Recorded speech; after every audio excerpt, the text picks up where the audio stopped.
if the opportunity came, I'm like, yeah, I'm taking a chunk out of it. I want a piece of that blade. This is the last chance I'm going to get at designing a Hypershock for a toy, so it had to be perfect. They knew that they couldn't really go weapon to weapon, so they went weapon to side of weapon. We hit the jackpot in Vegas.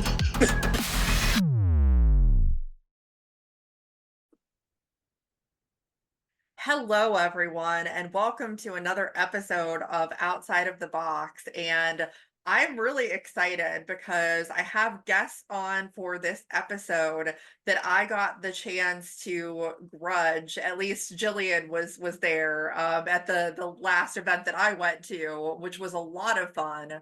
But I have Gillian and Linden here with Bot Barons to talk about their robots. So welcome to the show. Thank you. So again, I'm Linden.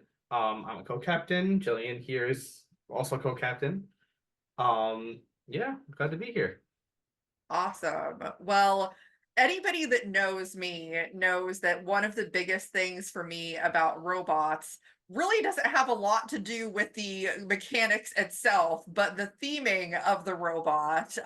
Because I think that, when you have a really clear direction about what people expect when they see your robots, it makes a big difference. And for you have some really solid theming that you've seen throughout your robots. Tell me a little bit more about how you came up with that in the first place. All right, I guess I'd start on this. So the first one is obviously the big guy, Emperor, which was initially going to be a name for a high-powered rocket that I was conceptualizing. But then I decided, okay, we should go into robotics. I was a referee at Norwalk since July 2021. So I was like, okay, I need to make something big and that stands out immediately for the crowd. So what's better than 20 pounds of a horizontal spinner? And yeah, to add on to that, we got started a couple years before that. Actually, we worked with the RIT Robotics Club to build a 30-pound that wound up calling Kronk. That failed spectacularly. And after a couple more failed attempts, most of them were after Gillian had left the team. Gillian comes to me and she's like, "Okay, we just got to build something." It's time. And so we January 2023, we designed Emperor and built it in under a month. It was like a speed build. We were like, okay, let's just go. To the point where we were welding it together on the way to the competition. We stopped halfway, we found a welder, and we got it welded. It took like 3 hours. It was ridiculous. And that was like a whole live shaft setup. It was crazy. But yeah, the theme kind of just started from there and went crazy. Yeah, very clearly crazy at this point. Having things like Prince, Caesar, Little Crown, and at least 3 more upcoming robots. Well, that is fantastic. I know personally, if I had more time, well, I think most of us who are into robots, if we had more time and money, we would have way more robots. I know that's how I feel about it, but yeah, I mean, I got the chance to grudge the cam lifter robot back in January, and I have to say, after having watched cam lifter fights, and I was like, that looks like it would be really frustrating to fight. And then getting a chance to do it, honestly, there was that element of frustration, but it was also a ton of fun. Because I think, with a spinner robot, there's some element of strategy, but that strategy is usually just spin it up fast and hit the other person and try and damage them. But when you're dealing with control bots, there is a whole other level of strategy that goes into it. Tell me about that robot, because it looks like it's fun to drive as well. Yeah, so It's normally his bot to drive. It was just me at that event. yeah, so I guess I can talk about this. So we call it the Fool. But it started out as our jester. Because every emperor needs a jester. And the goal was it was going to be Emperor's mini bot as early as like the March event last year. And what happened is just Emperor had problem after problem after problem because, you know, it was our first like real, like we're going all in on this robot design, which never design a 30-pound robot as your first robot. Just don't do it. If everyone tells you to do it, don't do it. But so we started with it. We designed this cam lifter based after Supreme Ruler, of course, and this was before it even had won that dumpster that everyone was like, oh my god, Supreme Ruler. And so we were like, okay, we got this. And in fact, that event, Jeff came and talked to us, and we were comparing designs, which was a lot of fun. But you know, we brought it to G Scroll a few times, and at first it was very little success. And after a few tweaks, last December I placed third with it, which is fantastic. And then we attended the immediately following event in January, and it won first. So it's definitely a competent design. Like cam lifters, I think part of it right now is nobody really knows how to fight against them. Like you're some people are just like, okay, you have a horizontal robot, you have an undercutter robot, you're going to be able to do something, but against the vast majority of verts and other control bots, like you just can't beat that ground game. And so that level of control, it comes from the bot design definitely, but it's also about the driving, right? Like we built a robot that's very fast, very agile. And the fact that we're able to control that and then use that to our advantage to corral our opponents and, you know, lift them up and throw them across the arena. And we've even had times where if you get it just right, you can pin someone up against the wall and flip them over. We're just using the drivetrain alone, which is fantastic. Yeah, for sure. I know at one point, there was a point in that grudge fight where I was like, one of us is lifting the other, and I'm not really sure who it is, but either way, this is really cool. Yeah, so we actually made 2 copies of the Fool and have just driven them around for fun, and it happens a lot more often than you'd expect. Because if you're running into each other at force, odds are both sets of forks are getting underneath. Yeah, that is how that can happen. But yes, it gave me a whole different level of appreciation for control bots, and also to have 2 control bots fighting each other, which there's many out there who may think that that's not exciting. I'm here to tell you, I think it's pretty exciting. So I think and now this might be a biased position, but I think it's a lot more exciting for the drivers of that match than it is for the spectators. Because, you know, the drivers, you're the one spending all the time thinking, okay, all right, what do I have to do to win control of this fight, right? And you're actively thinking about what actions your bot needs to take.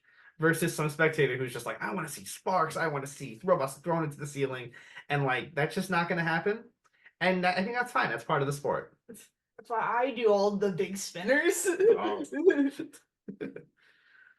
yeah, and that's why I think a healthy combination of both is a great idea.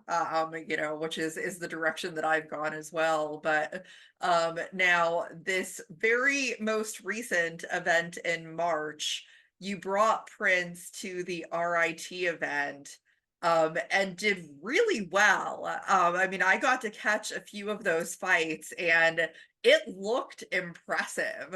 So I'm really wanting to hear you talk about that event. Oh my, yeah.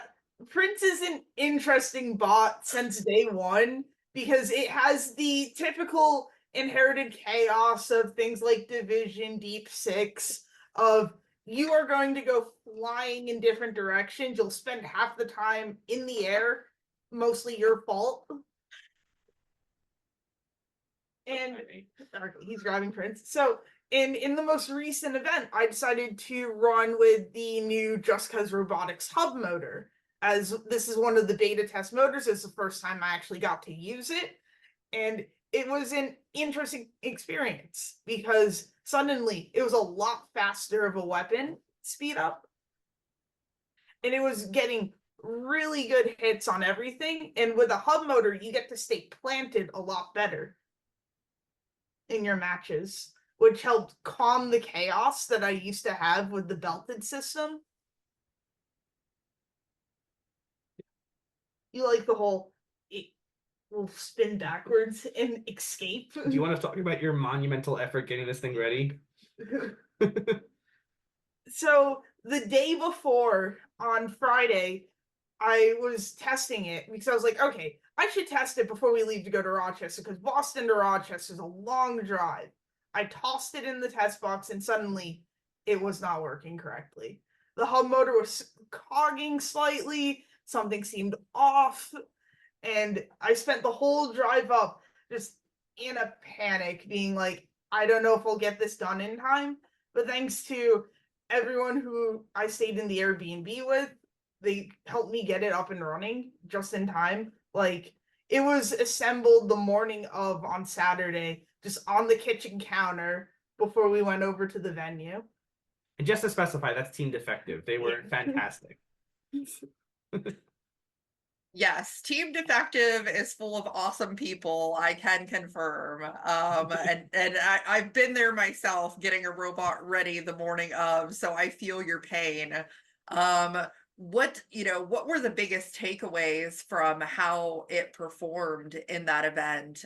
Because I mean, I was rooting for you, and I think it really was impressive looking. The biggest takeaway that I want to change immediately before I bring it to G-Scroll next is adding a wheelie bar.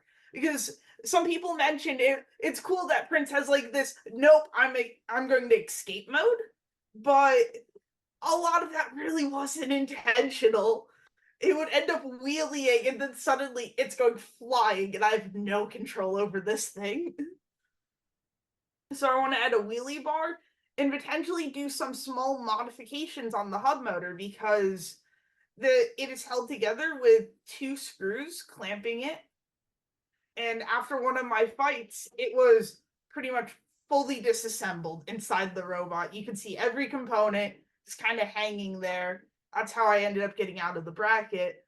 But it was cool, and we managed to fix it pretty quickly.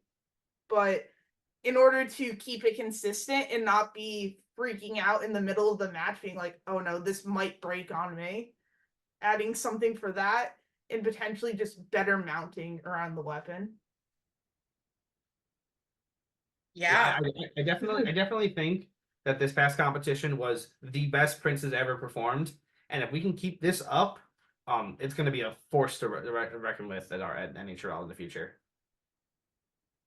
Oh yeah, definitely. I mean, vertical spinners scare me deeply based on my experience with them to this point, which is why that's the next robot that I'm building, because if you can't beat them, join them. So yeah, it's a strategy, you know. Well, now that you've gone through that event, what is at least at this point the plan for the near future as far as any of the upcoming events that are happening? Oh boy. So since we have so many bots in the rotation already, obviously for April already what's registered is Emperor as well as Yippee, the little drum spinner, which will have a pretty interesting change done to it. I don't know if you want to mention it or not. We can talk about it. So we can talk about some of the changes we made for these robots. This is for the April 20th event. Emperor, honestly, it's had a ton of problems since we first made it, and almost all of those problems come down to its live shaft system. For those viewers who might not know, a live shaft is a system in where the shaft is mechanically coupled to the weapon itself, and the entire shaft rotates in bearings in your frame. And there's a couple downfalls to that. It makes it very difficult to constrain everything as far as keeping your frame together. Your shaft is no longer structural, as well as it's weaker for misalignment issues. And so we're swapping Emperor over to a dead shaft system, but we've been hesitant to do this because that blade was very expensive. And so the financial situation and everything, but you get to the point where you're like, okay, we got to iron out these issues and run this robot again, and this is where we are, and we're really looking forward to it. Everything else about the robot is started coming out just perfectly, and it's going to be insane. Well, that's exciting. I mean, especially with Emperor, as you said, you've had a lot of problems with it, and it would be great to bring it to an event and have it actually, do well, and kind of like surpass the previous expectations of what you've had with it.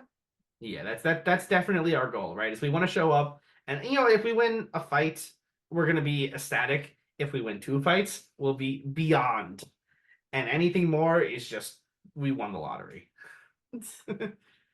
That's what we're looking for. We also have a second robot that we're bringing.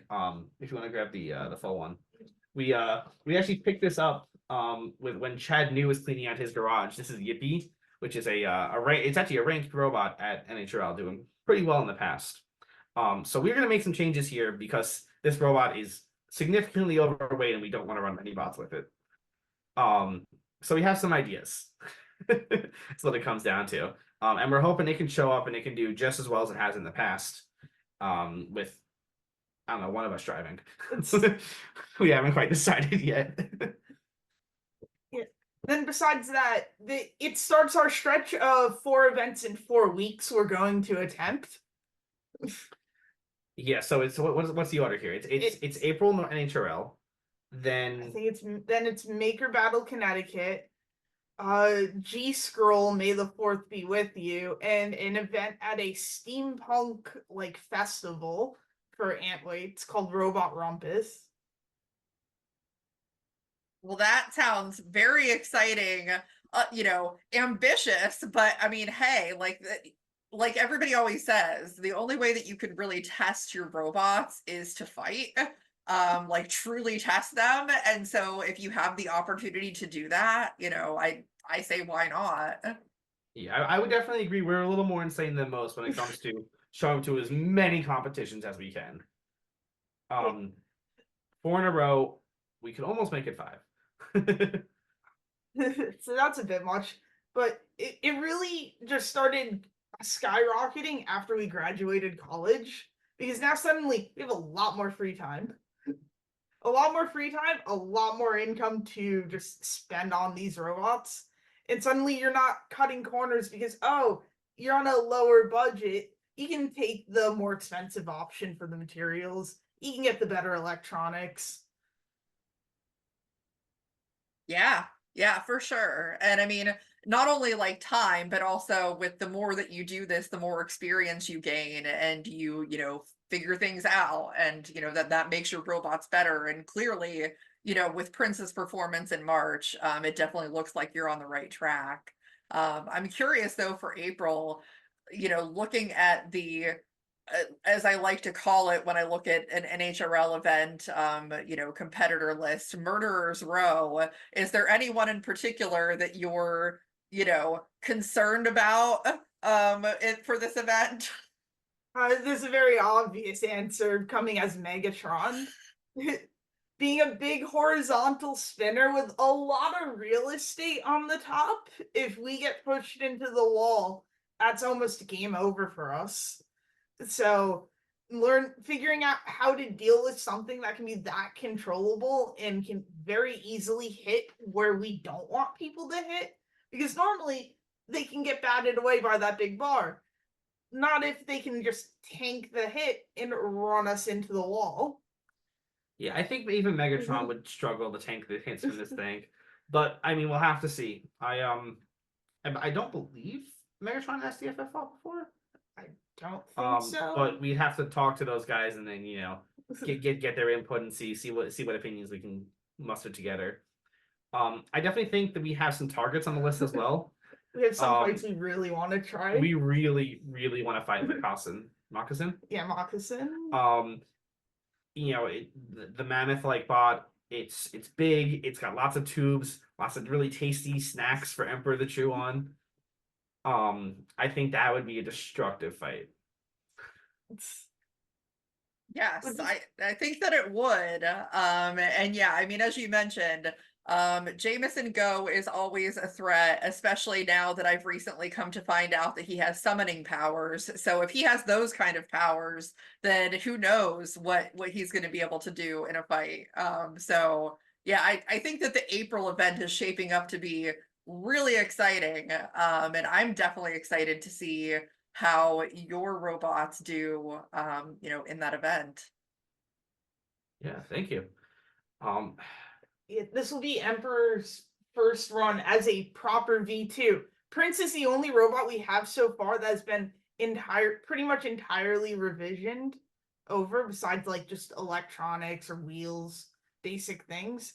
So if Prince's performance is any indication, we should be having a really good time coming up. Absolutely. Well, I'm really excited about it. I'm sure that the fans are excited as well. And for those that are watching, we're going to have an April roundtable with some more of the competitors that are going to be competing in April. So this is sure to get you plenty hyped to watch the April 20th event for NHRL. So just for those that are watching, first thank you to Gillian and Linden for coming on to talk about your robots, and everyone make sure that you continue to like, subscribe if you haven't already, share, comment, all of that good stuff, and we will see everybody next time on the show. Yeah, thank you. Thank you.